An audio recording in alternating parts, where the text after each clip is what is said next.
Video చూసే ముందు ఒక లైక్ కొట్టి జైశ్రీరామ్ అని కామెంట్ చేయండి. బీరువాలో ఇవి పెడితే మీ ఇంటి నిండా డబ్బు ఉంటుంది. చాలామందికి ఎంత ఆదాయం వస్తున్నా సరే డబ్బు అసలు నిలవదు. వాస్తు శాస్త్రం ప్రకారం బీరువాలో కొన్ని వస్తువులు ఉంటే ఐశ్వర్యం కలుగుతుందని పండితులు చెబుతున్నారు. బీరువాను ఏ దిశలో ఉంచాలి, బీరువాలో ఏ వస్తువులు పెట్టడం వల్ల అదృష్టంతో పాటు లక్ష్మీ కటాక్షం సిద్ధిస్తుంది అనే విషయాల గురించి ఈ వీడియోలో మనం తెలుసుకున్న ముందుగా వీడియోకి ఒక లైక్ కొట్టి మా ఛానల్ని సబ్స్క్రైబ్ చేసుకోండి. లైక్ కొట్టడం మాత్రం అసలు మర్చిపోకండి. శుక్రవారం నాడు ఎరుపు వస్త్రంలో 11 రూపాయలను కట్టి బీరువాలో ఉంచితే సిరిసంపదలు వర్ధిల్లుతాయని పండితులు చెబుతున్నారు. ఒక చిన్న పసుపు ముద్దను బీరువాలో పెట్టడం వల్ల ధన ప్రవాహం పెరిగి ఆర్థిక సమస్యలు తొలగిపోతాయి. పసుపుకు హిందూ మతంలో ప్రత్యేక స్థానం ఉంది. ఏ శుభకార్యానికైనా పసుపును వినియోగించకుండా ఏ పని మొదలు పెట్టరు. పసుపు వల్ల మంచి ఫలితాలు కూడా ఉన్నాయి. ఏ శుభకార్యం మొదలుపెట్టిన ఏ పని చేసినా ఫస్ట్ పసుపుతోనే మొదలు పెడతారు. అంతటి ప్రత్యేక స్థానం ఉంది పసుపుకి. అలాగే శుక్రవారం రోజున లక్ష్మీదేవి ఫోటో ముందు తులసి ఆకులను ఉంచి పూజించండి. పూజ పూర్తయిన తర్వాత ఆ తులసి ఆకులను మీ బీరువాలో ఉంచండి. దీనితో మీకు లక్ష్మీ కటాక్షం కలుగుతుంది. లక్ష్మీదేవికి ఎరుపు వస్త్రం అంటే చాలా ఇష్టమైనది కాబట్టి ఇంట్లోని బీరువాలో ఎరుపు వస్త్రాన్ని ఉంచినట్లయితే అది చాలా శుభాలను కలుగజేస్తుంది. ఇది మీకు ఆదాయం పెరిగేలా చేస్తుంది. అలాగే సోమవారం నాడు శివాలయంకు వెళ్లి శివుడిని పూజించండి. శివలింగం దగ్గర ఒక కొబ్బరికాయ ఉంచి దేవునికి నమస్కరించండి. తర్వాత ఆ కొబ్బరికాయని ఇంటికి తీసుకువచ్చి ఒక పసుపు రంగు వస్త్రంలో చుట్టి బీరువాలో ఉంచండి. ఇలా చేస్తే ఆ శివానుగ్రహంతో మీ సంపద ఖచ్చితంగా రెట్టింపు అవుతుంది. ఒక పసుపు వస్త్రంలో కర్పూరాన్ని వేసి మూటగట్టి పూజ గదిలో ఉంచి దానికి ధూపం వేసి మీ బీరువాలో పెట్టడం వల్ల మీ ఇంట్లో విపరీతంగా ధనాకర్షణ పెరుగుతుంది. మంగళవారం రోజున హనుమంతుని ఆలయానికి వెళ్లి కొన్ని తమలపాకులను హనుమంతుడి పాదాల దగ్గర ఉంచండి. ఆ తర్వాత ఆ తమలపాకులను తీసి డబ్బులు పెట్టే బీరువాలో ఉంచడం ద్వారా మీకు ఎప్పుడూ డబ్బుకు కొరత ఉండదు. బీరువా మీద గంధంతో స్వస్తి గుర్తును వేయాలి. అటువైపు ఇటువైపు ఏనుగులు తొండం ఎత్తినట్లు ఉండే లక్ష్మీదేవి ఫోటోని పెట్టుకుంటే లక్ష్మీదేవి అనుగ్రహిస్తుంది. మీకు డబ్బు కష్టాలు లేకుండా ఉంటుంది. అమ్మవారి అనుగ్రహం వల్ల కనక వర్షం కురవాలంటే బీరువాలో తెలుపు రంగు కాటన్ వస్త్రాన్ని ఏర్పాటు చేసుకోవాలి.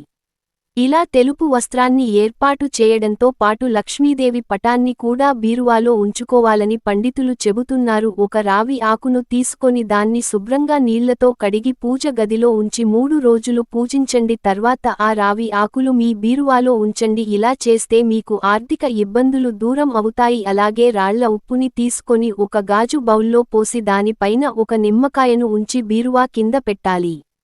ఈ పరిహారం ఆదివారం నాడు చేసి మళ్లీ శనివారం నాడు తీసి ఆ ఉప్పును ఇంట్లో పోయాలి. ఆ నిమ్మకాయను మాత్రం చెట్ల మధ్యలో వేయాలి. వీటిని ఎక్కడ పడితే ఎక్కడ వేయకూడదు. ఈ విధంగా చేసినట్లయితే మీ ధనం ఖర్చు తగ్గి ధనాన్ని పొదుపు చేస్తూ ఉంటారు. అనవసరపు ఖర్చులు అధిగమించడం కోసం ఈ పరిహారం చాలా బాగా ఉపయోగపడుతుంది. బీరువాను పశ్చిమ దిశలో లేదా తూర్పు దిశలో మాత్రమే ఉంచండి. ఇలా ఉంచడం వల్ల కుబేరుని అనుగ్రహంతో మీ ఇంట్లో ఐశ్వర్యం పెరుగుతుంది. బీరువా దక్షిణ దిశలో ఉంటే ఇంట్లో ఖర్చులు పెరుగుతాయి. అందుకే బీరువాను దక్షిణ దిశకు ఎదురుగా పెట్టకూడదు. ఇంట్లో బీరువా పెట్టుకునేటప్పుడు దిక్కు మాత్రమే కాకుండా మరికొన్ని విషయాలు కూడా గమనించాలి. గది తలుపుకు ఎదురుగా బీరువా అసలు ఉండకూడదు. తలుపుకు ఎదురుగా బీరువా ఉంటే అనవసరపప్పు ఖర్చులు ఉంటాయి.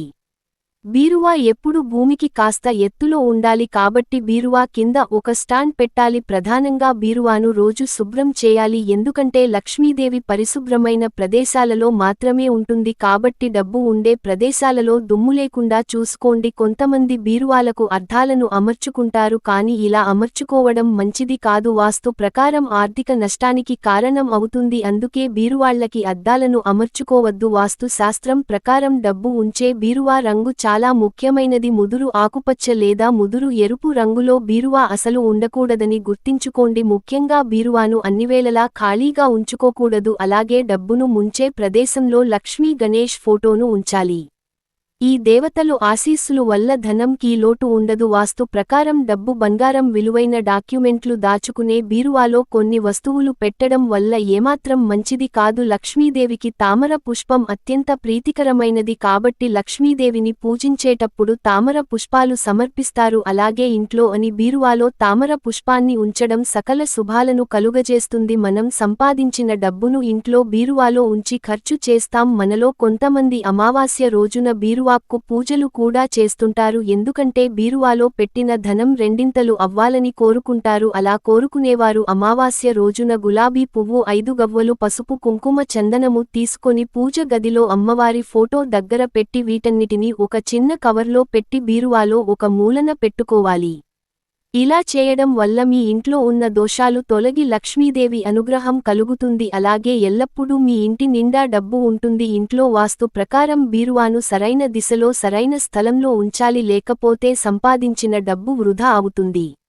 అలాగే మీరు డబ్బు సమస్యలను ఎదుర్కొంటారు. కాబట్టి పైన చెప్పిన నియమాలు అన్ని పాటించే లక్ష్మీదేవి అనుగ్రహానికి అందరూ పాత్రులు కండి. మీ ఇంటికి వెనకవైపు కలబంద మొక్కను పెంచితే మీకున్న అనవసరపు ఖర్చులు తగ్గిపోతాయి, ధనాదాయం పెరుగుతుంది. మీ జీవితంలో అష్టదరిద్రం పోయి అష్టైశ్వర్యాలు కలగాలంటే శుక్రవారం రోజున సాయంకాలం పూట కలబంద గుజ్జును లక్ష్మీదేవికి నివేదించాలి. ఆ తర్వాత ఆ కలబంద గుజ్జును నీటిలో వేసుకొని స్నానం చేయాలి. ఇలా చేస్తే మీకు లక్ష్మీ అనుగ్రహం కలిగి ఆర్థికంగా బాగా కలిసి వస్తుంది. మీ ఇంటిపై నరదృష్టి తొలగిపోవాలంటే మంగళవారం రోజున ఉదయం 6 నుండి 7 గంటల మధ్య మీ ఇంటి గుమ్మం ముందు కలబంద మొక్కను తలకిందులుగా వేలాడదీయండి. ఇలా చేస్తే శని దోషాలు, శని బాధలు అన్నీ తొలగిపోతాయి. తద్వారా మీ ఇంట్లో సుఖసంతోషాలు చేకూరతాయి. జీవితంలో శ్రేయస్సు మరియు ఆనందం కావాలంటే మీ ఇంటికి పడమర దిశలో కలబంద మొక్కలు నాటవచ్చు. ఇంటి తూర్పు దిశలో కలబంద మొక్కను నాటితే మంచి ఉద్యోగం పొందుతారు. అలాగే మానసిక ప్రశాంతత లభిస్తుందని, కుటుంబ సభ్యులందరూ సంతోషంగా జీవించడానికి ఇది చాలా ఉపయోగపడుతుందని పండితులు చెబుతున్నారు. కలబంద మొక్కను ఆగ్నేయంలో ఉంచడం వల్ల కుటుంబ సభ్యులకు విజయం మరియు పురోగతి కలుగుతుందని శాస్త్రాలు చెబుతున్నాయి. అలాగే ఈ మొక్కను ఆగ్నేయ దిశలో ఉంచడం వల్ల డబ్బు, ప్రమోషన్ రెండు లభిస్తాయి. కలబంద మొక్క కీర్తి ప్రతిష్టలను పెంచుతుంది. ఈ వీడియో నచ్చితే లైక్ చేసి మా ఛానల్ని సబ్స్క్రైబ్ చేసుకొని మీకున్న ధర్మ సందేహాల గురించి జై శ్రీరామ్ అని కామెంట్